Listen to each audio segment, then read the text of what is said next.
but yeah, I mean, but Gerald, I mean, I know I'm your featured guest and whatnot, but then you have an amazing story as well too, from your father and your background, and your mother being the father and mother, and raising you to be an amazing man. Like, I remember us having conversations about you in high school in Jordan, that statistically, I think it was like 50% chance that you weren't going to make it past 21, 23 years old.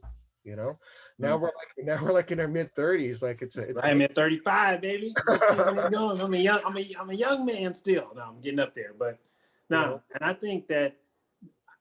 Well, let me keep to the questions, because again, I want the focus mostly to be on you, because this is why I want you as a guest, because of the story, man. Like I said, did you take that?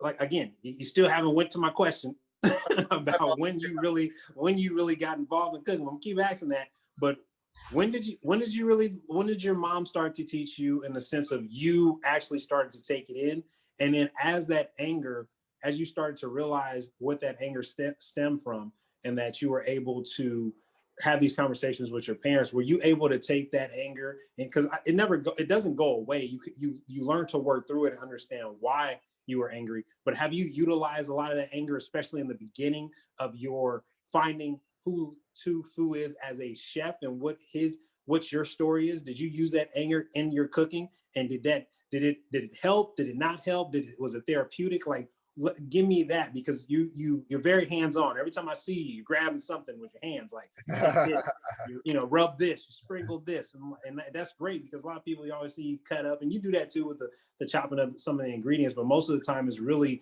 feeling the ingredients with your hands. So talk to me about that, man, because I want to go in depth. Yeah, I think where it would start is I always cooked with my mom in the kitchen. Those were my good memories of myself and my mom. You know what I mean? Was that she'd invite me into the kitchen, she'd let me taste stuff, because I was always, I was a fat little boy. I love to eat. Right, man. Shout out to all the fat kids, man. I feel you. You know what I'm saying? Trying to get the Kids, belly down now. And I think there's a difference between being a chubby fat little kid in an underserved community, and being a fat little kid in a upper middle class community. The fatness that I got from eating unnourished food like McDonald's, and like going to the corner store and you see strawberry. It's not fresh Right? strawberry, it's strawberry soda. Stuff Strawberry flavoring out here, man. You know what I mean? The honey buns and Arizona iced teas that could have killed us. Continue. But yeah, I think that's where it started for me, and I circled back there because those were the good moments that I had with my mom, and I wanted to have more good moments in addition to learning about a recipe. So I'd circle back to my mom. Mm.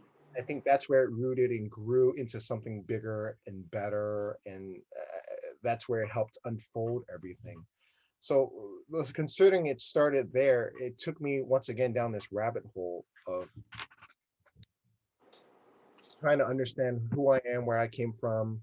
And I think for me to go down that road and to have those conversations with my mom, I think after I was done being angry, I think like most men or most people, I think you go through your teens and your 20s extremely angry, if you are angry, because you have a lack of understanding. When you're done being angry, you start to immediately try to seek and find answers.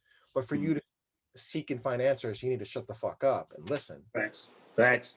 Facts. So I think that's what I did with my mom. I approached my mom in a sense where there's already forgiveness. Not that she did anything wrong, but there's forgiveness in a sense where um I didn't hold her accountable for anything. Mm. And not holding her accountable for anything, I cooked with her and I just listened. And I think by Mm. listening, whether someone is telling you the truth or not, or their version of the story, I think you can piece things together and get an image of what actually really happened. And I think that's what I did. I pieced things together. Mm. So Good, man.